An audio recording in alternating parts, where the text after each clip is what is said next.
പ്രിയരെ, പെസഹ വ്യാഴാഴ്ച നമ്മൾ ഓർക്കുന്ന ഒരു വചനമാണ്, എൻ്റെ ആത്മാവ് മരണത്തോളം അസ്വസ്ഥമായിരിക്കുന്നു, നിങ്ങൾ ഇവിടെ ഇരുന്ന് പ്രാർത്ഥിക്കുവിൻ.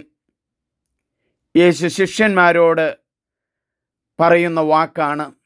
ഏതാനും മിനിറ്റുകൾക്ക് മുമ്പ് സെഹ്യോൻ മാളികയിൽ യേശു അപ്പമെടുത്ത് അരുളി ചെയ്തു, ഇത് പുതിയ ഉടമ്പടിയിലെ എൻ്റെ ശരീരമാണ്, നിങ്ങൾ വാങ്ങി ഭക്ഷിക്കുവിൻ. അതുപോലെ തന്നെ കാസയെടുത്ത് അരുളി ചെയ്തു, ഇത് എൻ്റെ രക്തമാകുന്നു, നിങ്ങൾ വാങ്ങി പാനം ചെയ്യുവിൻ.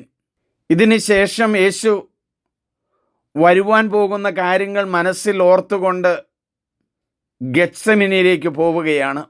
സാധാരണ രാത്രികാലങ്ങളിൽ യേശു പ്രാർത്ഥിക്കുന്ന സ്ഥലം അവിടെയാണ്. ഇന്ന് പോയപ്പോൾ ഒരു ശിഷ്യൻ്റെ കുറവുണ്ട്. യൂദാസ് യേശുവിനെ ഒറ്റിക്കൊടുക്കാൻ പോയിരിക്കുകയാണ്. പൂനിലാവ് പൊഴിയുന്ന ആ രാത്രിയിൽ ഒലിവ് മരങ്ങളുടെ ഇടയിലൂടെ നടന്ന് ശിഷ്യന്മാരെ അവിടെ എത്തിച്ചു. അവരോട് യേശു പറഞ്ഞു, എൻ്റെ ആത്മാവ് അത്യന്തം അസ്വസ്ഥമായിരിക്കുന്നു, നിങ്ങൾ ഇവിടെ ഇരുന്ന് പ്രാർത്ഥിക്കുവിൻ. രണ്ട് ശിഷ്യന്മാരുടെ കൈക്ക് പിടിച്ച് മുമ്പോട്ട് കൊണ്ടുപോവുകയാണ്. പത്രോസും യോഹന്നാനും. ഒരു കല്ലേറു ദൂരം മാറി യേശു അവിടെ മുട്ടിന്മേൽ നിന്ന് ഒരു പാറയിൽ കൈവച്ച് പ്രാർത്ഥിക്കുകയാണ്.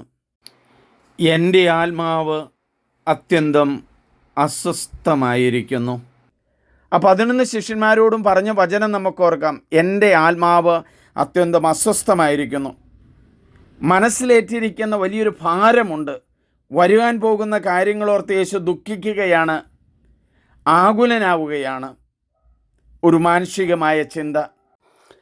പിതാവായ ദൈവത്തിൻ്റെ ശക്തമായ ഇടപെടൽ നടക്കുന്നു. ആകുലതകളും ദുഃഖങ്ങളും പ്രയാസങ്ങളും ഉണ്ടാകുമ്പോൾ യേശുവിൻ്റെ ഒരു മനോഭാവം, തന്നെ അയച്ച പിതാവിൻ്റെ അടുക്കിലേക്ക് കണ്ണുകൾ ഉയരുകയാണ്. അവിടുന്ന് പ്രാർത്ഥിക്കുകയാണ്.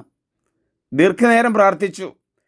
അവിടുത്തെ വേർപ്പു തുള്ളികൾ രക്തത്തുള്ളികളായി മാറി. ശക്തമായ പ്രാർത്ഥന, ശക്തമായ ആകുലത, അതിജീവിക്കുവാനായിട്ടുള്ള വലിയൊരു പ്രാർത്ഥന. എൻ്റെ ആത്മാവ് അത്യന്തം അസ്വസ്ഥമായിരിക്കുന്നു. ഈ പ്രാർത്ഥന കേൾക്കുന്ന എല്ലാവരുടെയും മനസ്സ് എന്നെങ്കിലുമൊക്കെ ആകുലതയിലും ദുഃഖത്തിലും പോയിട്ടുണ്ടാവും. തെളിനീര് ഇന്നും ഒഴുകുന്നില്ലേ? ആ ഒഴുകുന്നത് പരിശുദ്ധാത്മാവാണ്. പരിശുദ്ധാത്മാവ് വന്നു കഴിയുമ്പോൾ എല്ലാ കാര്യങ്ങളും നിങ്ങളെ പഠിപ്പിക്കും. യേശുവിന് ബോധ്യമുണ്ട്. അവസാനം മരിക്കുമ്പോൾ ചങ്ക് പിളർന്ന് രക്തവും വെള്ളവും ഒഴുകി.